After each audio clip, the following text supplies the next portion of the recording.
नमस्कार, आप देख रहे हैं कंज्यूमर अड्डा और आपके साथ मैं हूं विपिन भट्ट। और आज हम बात करने वाले हैं क्यूआर कोड की, जिसकी वजह से हो रहे हैं ढेर सारे फ्रॉड। जी हां, एक से बढ़कर एक मामले आपको हर शहर में सुनने को मिल जाएंगे। मसलन अभी एक मुंबई का ही ताजा मामला लीजिए, जहां पर दो महिलाएं जो कि एक बढ़िया कंपनी में काम करती हैं, एक बढ़िया पॉश इलाके में रहती हैं, उन्होंने कुछ सामान मंगाया और फिर सामने वाले ने कहा कि क्यूआर कोड से पेमेंट कर दीजिए।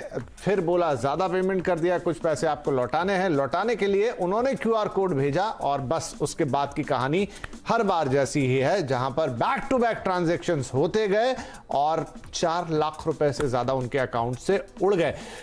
ऐसी ही कहानी किसी और शहर में भी मिल जाएगी, जहां कोई पुरानी कार खरीद रहा है, किसी भी तरीके का पेमेंट किसी चीज के लिए दे रहा है और सब जगह क्यूआर कोड एक कॉमन चीज है। और एक बहुत बड़ी गलती कि पैसे देने के लिए तो क्यूआर कोड का इस्तेमाल होता है, लेकिन पैसे रिसीव करने के लिए क्यूआर कोड का इस्तेमाल नहीं होता। ये हम सब जानते हैं, फिर भी ऐसा कैसे हो जाता है, आज इसी को डिकोड करेंगे। क्या ये ह्यूमन एरर है या कोई और जालसाजी की जाती है? आखिर ये सब होता कैसे है?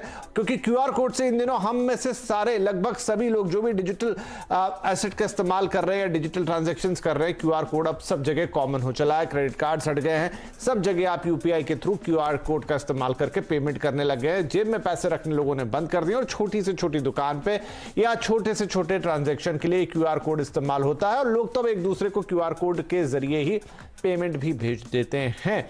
लेकिन सतर्कता, सावधानी सब बहुत जरूरी है, नहीं तो ढेर सारा चूना भी लग सकता है। तो आज खासतौर पर आमंत्रित किया हमने पीसीआई सिक्योरिटी स्टैंडर्ड काउंसिल के एसोसिएट डायरेक्टर नितिन भटनागर साहब को। साथ ही जुड़ेंगे साइबर के साइबर एक्सपर्ट अभिषेक बख्शी और टीएससी सिक्योरिटीज के सीईओ तृष्णित अरोड़ा भी हमारे साथ कार्यक्रम में शुरू होंगे। तो नितिन जी, मैंने तो इनफैक्ट आपसे बातचीत भी की थी इस पर्टिकुलर मामले के बारे में, जो कि मुंबई में घटना घटी।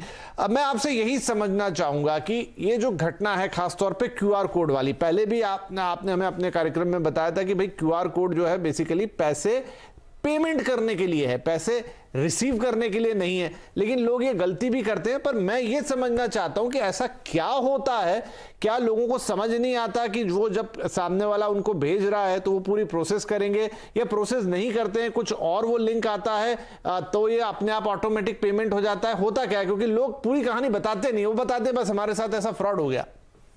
करेक्ट।